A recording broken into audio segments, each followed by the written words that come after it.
नमस्कार, ESPN 9 news में आपका स्वागत है। मैं हूं आपके साथ दिनेश कुमार। बात करेंगे उत्तर प्रदेश की राजनीति में मायावती और चंद्रशेखर आजाद रावण की। लोकसभा चुनाव से पहले दोनों दलों के बीच राजनीतिक गतिविधियां जबरदस्त तरीके से देखने को मिल रही हैं। इस बीच आपको बता दें कि नगीना सीट जहां से चंद्रशेखर आजाद खुद चुनाव लड़ने जा रहे हैं, वहां आज मायावती ताल ठोकती हुई दिखाई दे रही हैं। आकाश आनंद उनके भतीजे नगीना में चुनावी रैली कर रहे हैं और ऐसे में दलित वोट बैंक और मुस्लिम वोट बैंक के दम पर इस सीट को निकालने का प्रयास कर रहे हैं। आपको बता दें कि चंद्रशेखर आजाद और मायावती उत्तर प्रदेश में 17 आरक्षित सीटों को लेकर काफी सक्रिय नजर आ रहे हैं। 2024 के लोकसभा चुनाव के मद्देनजर देखा जाए तो यहाँ पर नगीना सीट एक महत्वपूर्ण सीट हो जाती है, जहां पर समाजवादी पार्टी ने पहले तो नगीना सीट को लेकर के चंद्रशेखर के साथ गठबंधन करने की बात कही थी, लेकिन कुछ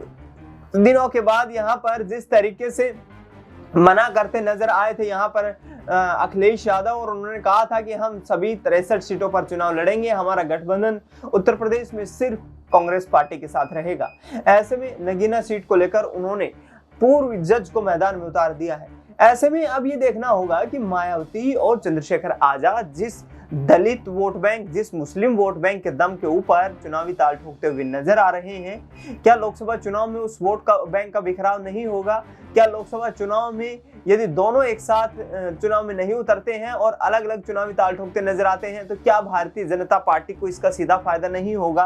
क्योंकि आपको बता दें कि उत्तर प्रदेश की नगीना सीट एक हॉट सीट मानी जाती रही है। यहाँ पर मुस्लिम और दलित वोट बैंक के मतदाताओं की संख्या करीब 50% के लगभग है। ऐसे में बसपा ने 2019 के लोकसभा चुनाव में इसी आधार पर समाजवादी पार्टी के साथ मिलकर गठबंधन किया था, लेकिन ऐसे में यदि नगीना में दोनों के बीच आमने सामने की टक्कर होती है तो कहीं ना कहीं दोनों पार्टियों को इसका नुकसान झेलना पड़ेगा।